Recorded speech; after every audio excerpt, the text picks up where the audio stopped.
Texting. We are back here, segment 2, mid-sack. We're down number 1, Thomas J. Highlight question 1, Ronald J. IDD Village, I don't disagree. Segment 2, all things NBA update. We are now 15, 16 games in, give or take. So almost like, not almost a quarter of the way through the season. 12, 13. Yeah. So Boston and the undefeated, I should say previously. She's in Med Orange. Previously undefeated. Do you need a moment? Nick Orange. Ooh. Nick Orange, too. Like she knew Tom was watching. She knew thanks. Tom was watching. Anyway. Looks great in the Nick Orange. It pops. Not the only thing popping. Anyway. I'm not going crazy over here.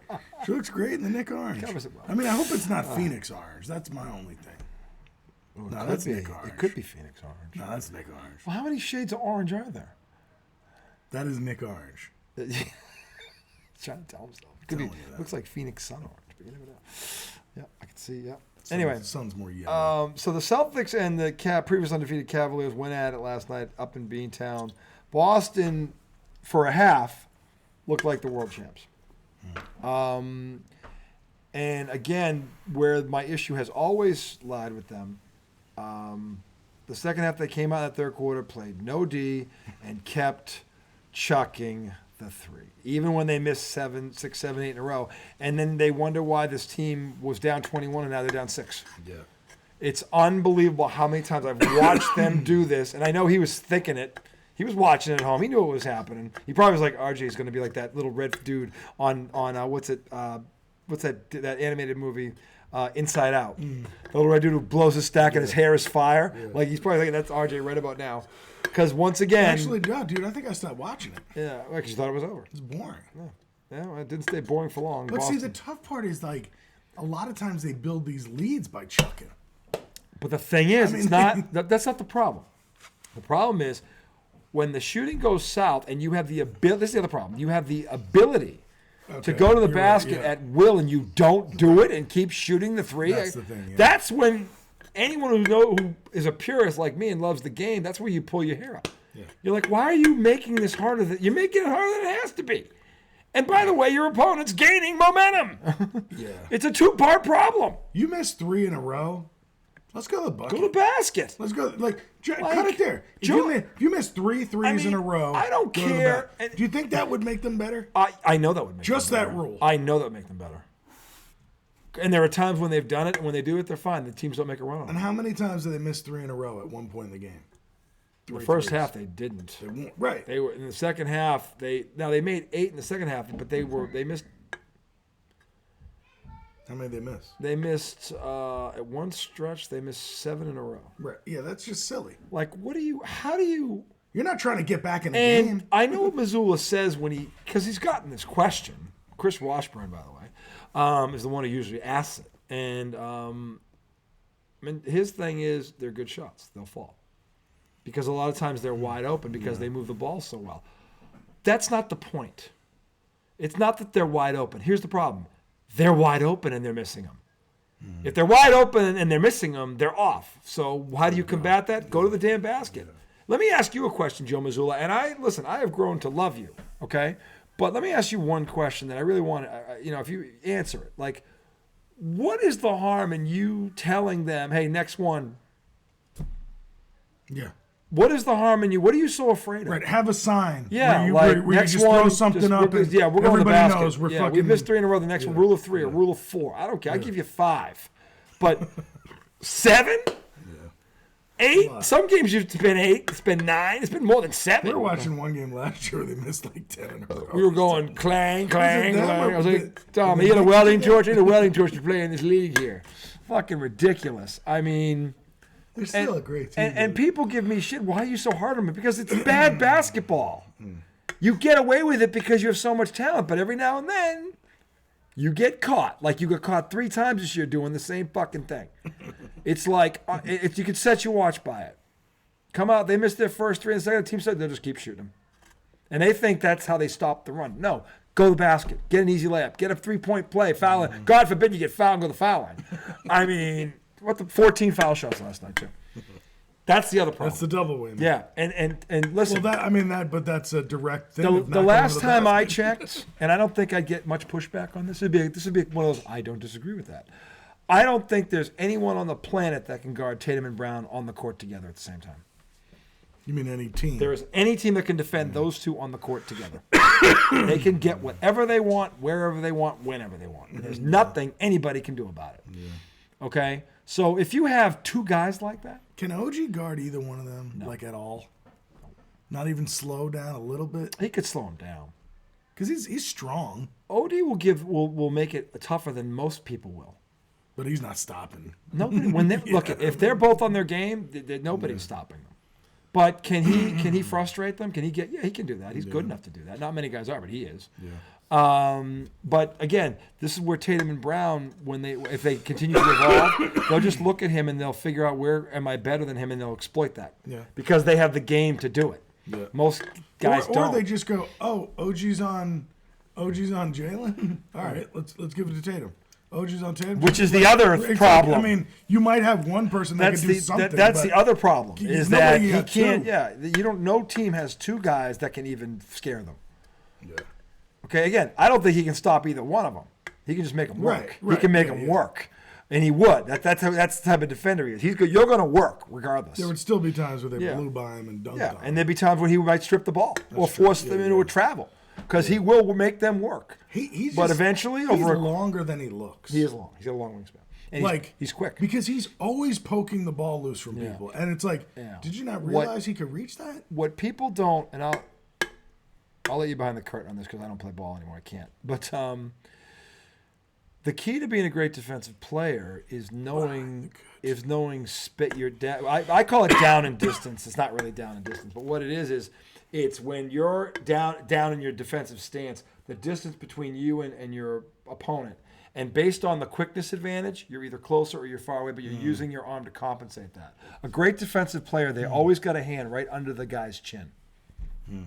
Always under the chin. So when they rise up to shoot, they gradually go up with them. So they rarely leave their feet. You rarely catch them on a shot fake. Yeah. Because that's how they do it. But they back off of. So if you're stepping up quicker, they can make that up with the distance. So they never really get beat. No one ever really gets around them because they understand down and distance. Mm-hmm. When you're in your defensive stance, down and distance, what's the distance and what's your quickness level to that? I know how to do that better than most people. Yeah. Anybody that's ever seen me play will tell you that. But the thing is, I never learned defense like that. No. Well, that's Satch Sanders taught me how. His son was singing my praises off the air. I coached him about how Red Auerbach taught me. He did. But the guy who taught me how to play defense was eight-time world champion. Eight-time world champion. That's one more than Tom Brady, by the way. Satch Sanders, who no one talks about. The first great defensive perimeter defender in the history of the NBA. He taught me how to play this defense. And he was Satch Sanders. Oh, Jalen with 2 in a row. 6'8" wing defender. Who the fuck is this guy? I never heard of him. 8-time world champion. Him and Bill Russell. He was the power forward with Bill? He was a small forward. Oh, what? Heinsohn was the power forward. How tall was he? 6'8". Small forward in that? Russell was 6'10". Heinsohn was 6'10". He was 6'8". Wow. That was then. People back don't. Then, dude, that's why y'all won. There weren't people like that back then. The Knicks had a lineup like that. Really? Lakers, oh, yeah. Have you ever heard of Wilt Chamberlain? George Mikan was in the league. Jabbar was in it in the early 70s. That's a good point. Walt Bellamy. I can go on. There's a lot of Hall of Fame big men in that era. Dolph Shays. These guys are big motherfuckers, okay? See, it's funny because whenever I see the video of that shit, it always seems like there's one big guy on the court and a bunch of little guys. Go look at Heinsohn stand next to him. I didn't realize there was like 6'8" wings running around. Yeah. Satch Sanders. What a pass. Satch Sanders used to give Elgin Baylor and Jerry West fits. Yeah, saw that. New York jumping out early, by the way, which is, by the way, we're talking NBA. The Knicks are live out in the West Coast. This is splendid. Yes, isn't it wonderful? See, Wednesday night, Knicks on, IDD going. IDD going. He just doesn't. This Dagobah is magical. Watch this pass. Oh, that's nice. He did the round the bang. Jalen with a very nasty. Pretty, very Look, pretty. You got him looking every other way. Got him a fake. Yeah, very pretty assist by Brunson there, by the kid. Big body Brunson, to quote. Big body Brunson. Look at OG. But anyway, great defenders and Tatum and Brown actually are starting to figure this out, which is why the Celtics defense, those two are starting to become better defenders, and they're bigger and faster than Holiday and White, who are the best defensive backcourt in the league already. That's nuts. Think about these four defenders. When they lock in, this is the other reason why I get mad at them. When they all lock in like they did they suffocated Dallas. They made Kyrie Irving look like an old man. Well, you never really saw him. They just took him out. They took him out. They said, okay, Pillsbury, let's see if you can beat us by yourself. Nope. This is what I don't understand though. You know, because you talked about that, like you talked about the matchup going in, and there were still people who picked the Mavericks. Let me say this very slowly. The greatest basketball mind ever is Red Auerbach. Red Auerbach never played professional basketball. He was never good enough. Yeah. Okay. Some of the best coaches in this league, Spoelstra, never played a minute, never even got drafted, never even walked on, never did. He was the film guy. Mm-hmm. Okay, he just watched all this film and learned the game and learned because he was next to Pat Riley how to coach it. Yeah. Okay, so there are guys, O'Brien, what's his name? Larry O'Brien, the Pistons coach who won in college. He won at every level. He won national title at Kansas. He wins Larry O'Brien? Larry O'Brien. Larry Brown, who coached Allen Iverson. Allen Iverson loves him. Coached the Knicks too. Coached the Knicks, yeah. Larry Brown has been talk about never played in the NBA. No, he won in multiple spots. He won at every level as a coach, high school, college, and pro. He won championships at every single level. Where was he in college? He was at Kansas. Kansas. Yeah, he brought Kansas back to prominence. God, I don't remember that. Yeah, Larry Brown. This is back. Danny and the Miracles, 88. Danny and the Miracles. Telling you, Larry Brown is one of the handful. And then where did he win in the NBA? He won with Detroit. They beat the Lakers. That's right. He was their coach. He was their coach. That Laker team, they added Karl Malone and Gary Payton to Kobe and Shaq, and they beat them in 5. They beat them in 5! Chauncey Billups is a Hall of Famer. Rasheed probably, those two. After that, I don't know. There's some good players. I don't know how many Hall of Famers are there after those two. And while Rasheed's kind of on the line, Billups is probably they had Rip Hamilton, who had Hall of Fame type years, but not enough. Not a career. Yeah, not enough. He's good, but he wasn't Ray Allen. Let's put it that way. He wasn't Ray Allen. Was it Trajan Prince? Tayshaun Prince. Tayshaun Prince. Yeah, Tayshaun Prince. That dude's an underrated motherfucker. Long, lanky. By the way, that would be the modern day Satch Sanders. Defensively, he played a lot like Satch. Long like that. Yeah, 6'8", long. Yeah, quick, smart. Yeah, great defensive. Very smart defensive player. The other guy, you really see him get beat. Tayshaun Prince. If a guy scores off him, he probably comes off 1 or 2 picks. He was a pain in the ass. Yeah, that guy. I'll tell you what, he gave Kobe Bryant fits in that final. Defensively speaking, he gave Kobe Bryant fits. I remember Larry Brown also in Philadelphia. Yeah. And Indy. Did he coach there too? Uh-huh.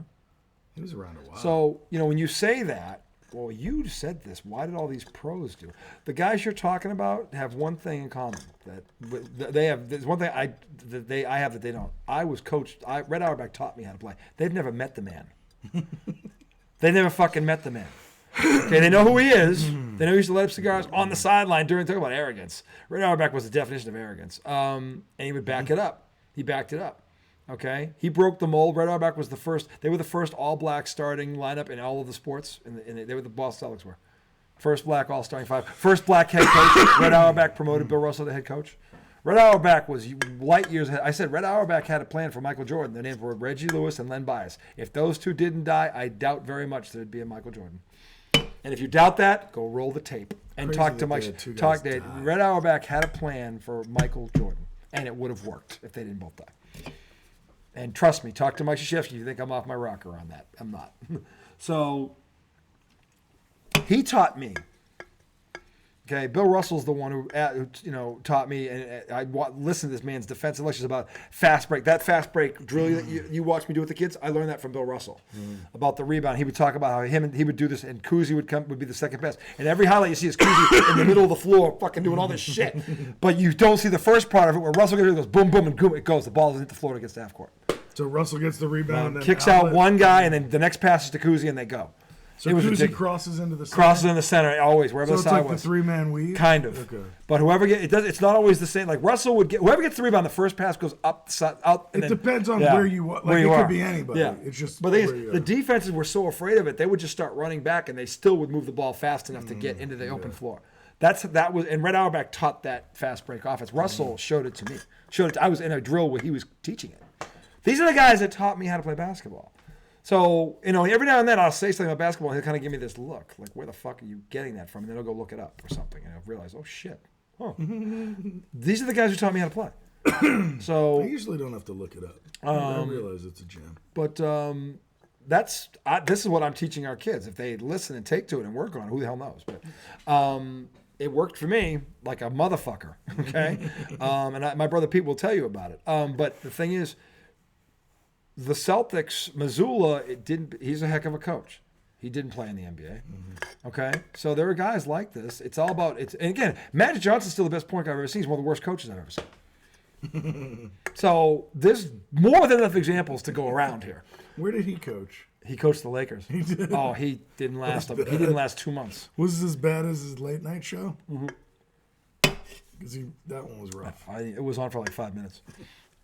It was rough. We used to watch it because it was so bad. It was fun to watch. It was funny. His interviews were horrible. Horrible. I mean, Arsenio Hall was really bad. Oh, what a Magic Johnson made Arsenio Hall look like Johnny Carson in terms of giving an interview.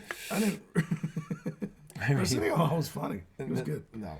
You didn't like Arsenio? I liked him, but I just didn't think he did. He was too much into just talk to the person. Yeah. If he just did that. I was little. If he I just always remember. That's not the problem. I liked Arsenio. I liked him, but I'm just like he could have been a better interviewer. He just it was too much. It was like too.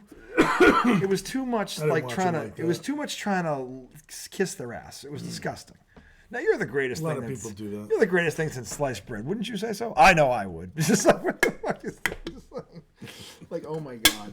You know, he would be such an ass kisser. At one point, I thought one of the guests was going to go, "Oh my God, Arsenio, where'd you learn to kiss ass like that? Would you take class?"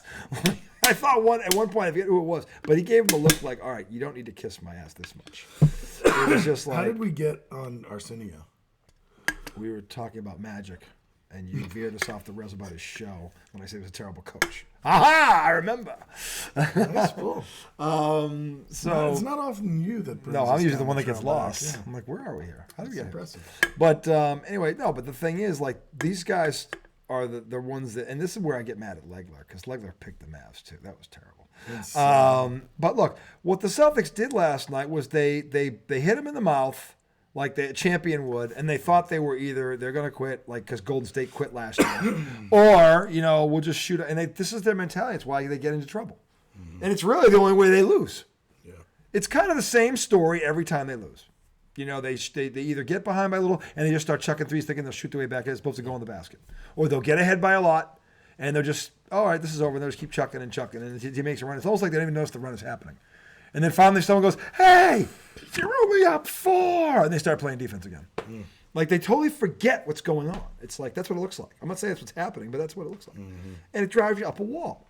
So yeah, I'm critical of them. They're trying to repeat. And the last 6 champions failed. They failed. So, and that's before you get into the whole, will they stay healthy? That's a whole other thing. What's the last repeat? Warriors? The Warriors with the loaded, when Durant was there. Oh, yeah. Yeah. Which doesn't count. No, that was an all-star team. That was disgusting. That was like that's basically what you guys. That was like if Larry Bird went to the Bulls that's basically what you guys. What if Larry Bird joined the Bulls in '91? Dude, you guys are better than that team. What? You guys are better than that team.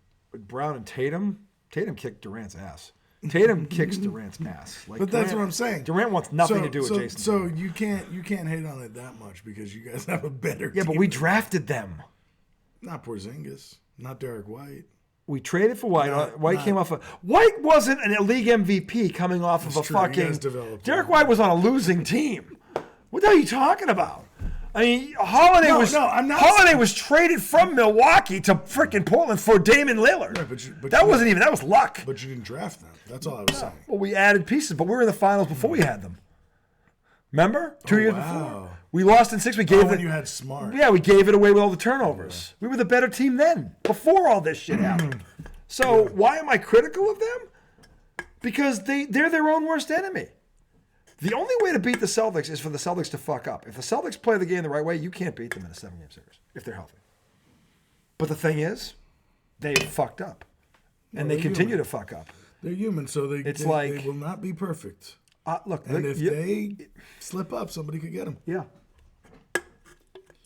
Be hard to do it 4 times. And I will tell you, though, there's 2 teams now in the East I think can do it.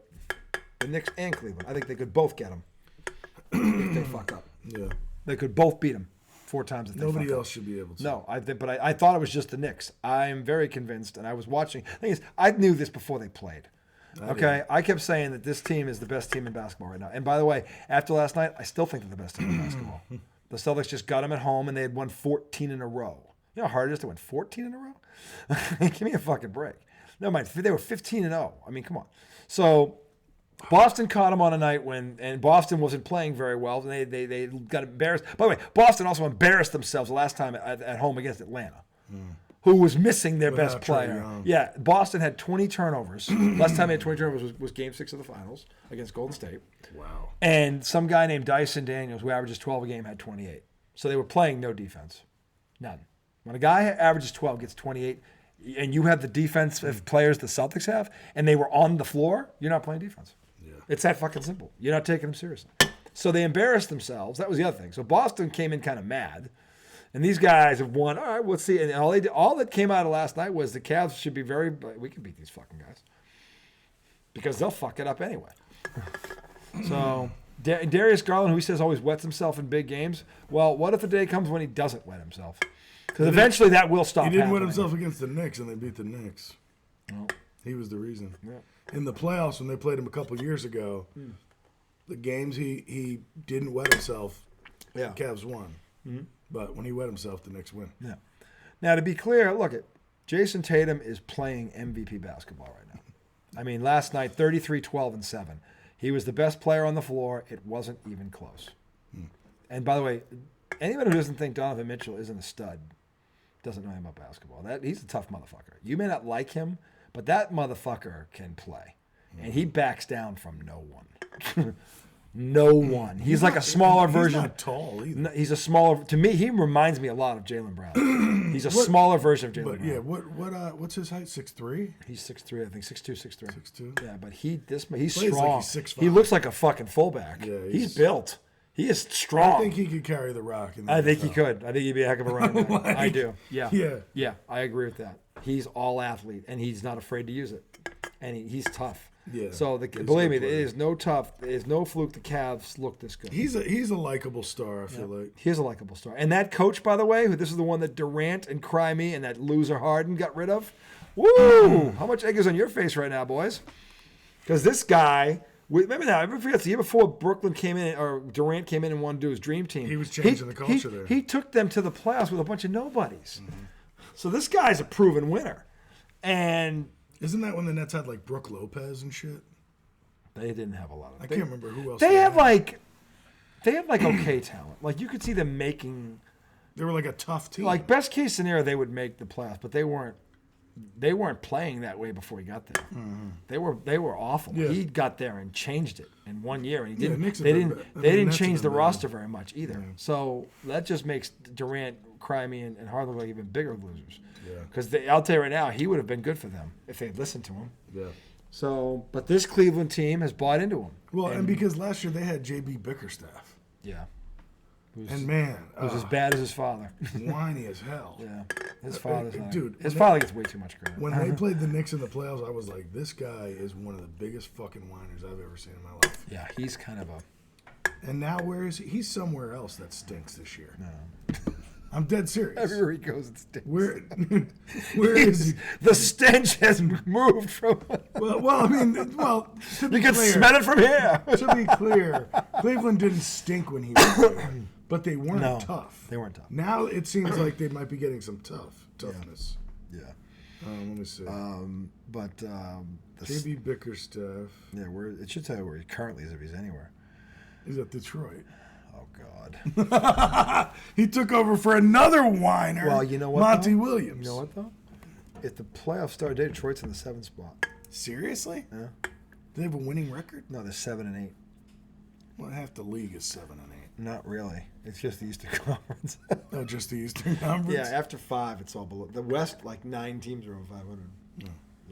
The West is deep. Well, but I mean, like, the Knicks are 8-6. No, like, but again, everybody's in that weird. Milwaukee and Philly are the problem because they're underachieving. They look terrible. Dude. Milwaukee is at least trying to fight their way out of it. They won again tonight. Philly's underachieving to a point where if they don't get it together soon, it's going to be too late. I'll tell you right now, I don't know. It might be too late already. What are they, 2-11? They were 2-11. Did they win tonight? No, I don't think so. Let me see. If they lost tonight, they're 2-12. Oh, my God. I mean, like that's quite a hole to put yourself in. There's a 3-alarm fire in the city of brotherly love right now, if that's true. So they're not out of it, certainly not eliminated, but they're digging a hole. They're digging the kind of hole you don't want to dig. Yes, they lost. Yeah, they're 2-12. Damn. That is 10 games under what? How many weeks in are we? We're 3 weeks in. 3 weeks in, Jesus. I mean, and the East up top looks pretty darn good with Cleveland by the way, Orlando. Are they still good without? They're good without him. Wait till they get him back. They're in the 3rd spot right now. Because the Knicks are in the 4th spot. It's it's Cleveland, Boston, Orlando, New York. Because Shaq picked them to win the group play. Yeah. Without Banchero, and I thought it was a homer pick. It's not. But maybe not. They're good. He also said Cleveland by 10 last night. Well, he's a donkey. Shaq is almost as bad as Barkley on this. He hates the Northeast. Yeah, he does. Well, and by the way, when he put on the Celtics, you know he stunk. Probably the worst year he ever had. He was fat. He was old, yeah. He was a load. Didn't he have like a bad toe? Yeah, he was a load of shit. He was like 50 pounds. What'd they call him? The Big Shamrock. I love all his nicknames. I called him the Big Mound of Shit. The big cactus. The Big Cactus was funny when he was in Phoenix for like a month. The Black Gronk. He's such an idiot. The Big Cactus. What else was he? Oh, he called Tim Duncan the Big Fundamental, which I liked. That's actually a good nickname. That's a really. He good called one. Paul Pierce the Truth. He gave Paul Pierce that nickname. Nice. He gave him that nickname, the Truth. What else was he? I don't know. When he was. I like Shaq. He's funny. He's a good guy, good dude. But when it comes to picking games, yeah, I don't like when he talks about my team. He's one step above Barkley, which is not saying a lot. Dude, can I just give a shout out to some? Oh wow! Jericho Sims probably has one of the best verticals in the league. Yeah, he's got some vert. Man gets vert. I gotta make an apology to a new Nick. A new Nick? A new Nick. Apology time. Campaign. Nick's picked up backup point guard. He played for Philly last year. Oh, it's a Philly thing. I hated him, of course, because he was on Philly. But he's one of those like gritty players who just like kind of comes off the bench and plays hard, and he can hit threes, and sometimes he'll bring you energy. He is a tough kid. Sometimes he'll frustrate the shit out of you, though. Yeah. And he's also got this face where if he's not on your team, you're like, I don't like him. I just want to smash something. Well, it's. I don't want to. I mean, looks. To be fair, fair, there are a few athletes out there that have a face like that. There are in every sport. There's at least one. Well, if you see it tonight, you'll know what I mean. That guy's face. Like, God damn it! You see it, and it's like for no reason, you just want to. It just pisses you off. You want to take a pie and go like that. But look, he's played a lot of good minutes for them. He has. Deuce McBride's been hurt now for over a week, I believe. Yeah. And Deuce is a big part of what we're trying to do. Yeah. And Campaign is giving them good minutes off the bench. Love that. So, sorry, back to what. No, I don't know what I was just doing. Unfortunately, Phoenix doesn't have KD or I was Beal. singing Tatum's praises because he has been pretty much. I think he's had one bad game. One bad game. Dude, it was still a good game for most mortals. Mikal Bridges' mid-range game is but nasty. It is nasty. But Tatum has been every bit, Peyton Pritchard, by the way. I was watching him last night. That night. motherfucker is a bad dude. He is. And by the way, there was a comment. I don't know if you heard this. They were talking about. I do this. They were talking did to. Did you see him? I do this. I do this. That's what I do. Did you see that? Yeah. After he hit the I do this. This is what I do. That's and he backs it up. I love that. He's legit. But there was a comment during they were talking, I guess, because they interviewed players on both sides before the game and they asked some questions. So I guess they asked Drew Holiday, who's the toughest guy to deal with in practice? He goes, anyone but Peyton Pritchard. I can't. That motherfucker, he's in your fucking shorts from the moment.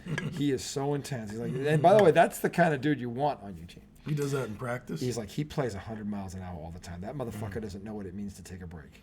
He's relentless. When somebody plays like that in practice, it's hard for everybody else not to. Yeah, and that's the thing. But you love to have that dude on the court with you on your tug. He's a good guy to have. Yeah. Because he ain't going to stop. Yeah. He just ain't going to stop. And he's got a motor, and he's got talent to match, and he's got in the gym range, and it's like, and he's found a role. He's the 6th man of the year right now. Yeah. He really is. What's he averaging? 16.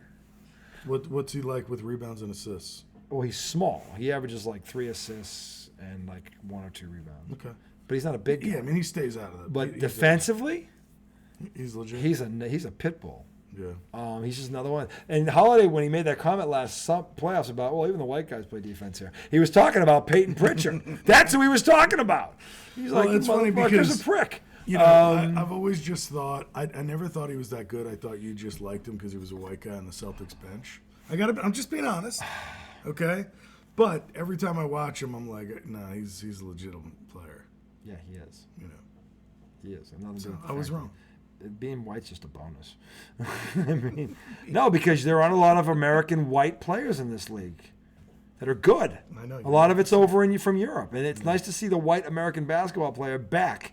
Where do you see this Cooper Flag kid? If you haven't seen Cooper Flag yet, where do you see this motherfucker? You got Connect. Connect, and by the way, we were sitting over there with Joel a few weeks back, and I said, dark horse of sixth man of the year. Look at this motherfucker. No, rookie of the year. Rookie of the year. Right now, he is the rookie of the year. Yeah. He's not. He is the rookie of the year. The Lakers are 10-4. They're 10. They won 6 in a row. What is Connect doing? He's averaging off the bench. He's averaging 11 points a game in limited minutes. He needs to get more minutes. He's only started 4 games. I would start him. Drop 30. He dropped 37. He had 9 threes. Gee. And LeBron James is going, how did 16 teams fucking miss this guy? I was asking that. Is that what he said? Yeah. I was asking that question 6 months ago. With the draft going, he fell where? Like, I was pissed the Lakers got him because I knew he was going to be good. I mean, he was the SEC Player of the Year. Like, if you saw him just in March Madness, you'd be like, that fucker ain't getting past 10. He shouldn't have fallen out of the top 10. There's no fucking way. He was a Tennessee guy, right? Yeah, he took him to the Final 8. They lost in the Elite 8. Fucking, the dude was filthy. He was averaging 30 a game in the tournament. Like, speaking of that, ended first, Knicks all over Phoenix, 44-88. So an offensive explosion. Too bad that here in the first quarter for the Knicks. most points in any quarter. Yeah. For the Knicks, yeah. For the Knicks. This is, yeah. Too bad that KD and Bradley Beal aren't playing. This is going to be Phoenix all year, I feel like. They're in trouble. Anyway, that's going to do it for segment 2. We'll come back to segment 3. College football. We got to talk. Updated standings.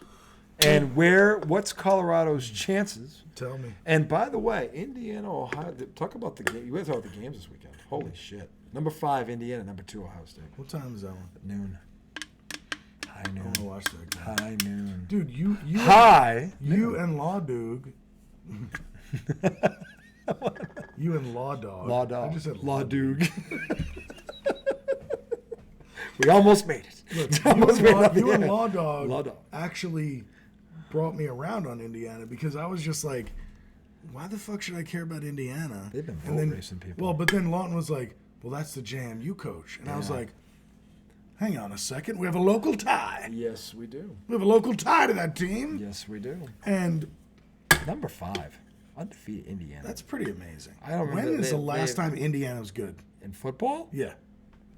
I don't think I've ever seen Not in my lifetime. it. Seriously? 51 years. They may have gone to a couple of toilet bowls. Right. You know, a couple of urinals, but not, they never played on New Year's Day. Fucking Alpine soap. Yeah. The Czech cereal bowl. Fucking Alpine. I'm sorry. I'm sorry. Not sure where I pulled that from. Well, not your ass, because Alpine would really fucking hurt. The old Alpine soap bowl. No way Tommy was sitting there for 35 minutes with an Alpine soap up between his cheeks. No fucking way. No way. Anyway, we're going to come back. Segment 3, college football playoff. The Buffaloes and the BYU Tigers are on a collision course, and we will talk about the updated bracket. I want to hear Tommy's take on this. Segment 3 coming Shador right, Sanders to the Giants? And that will be too. It's coming right up. Coming right up.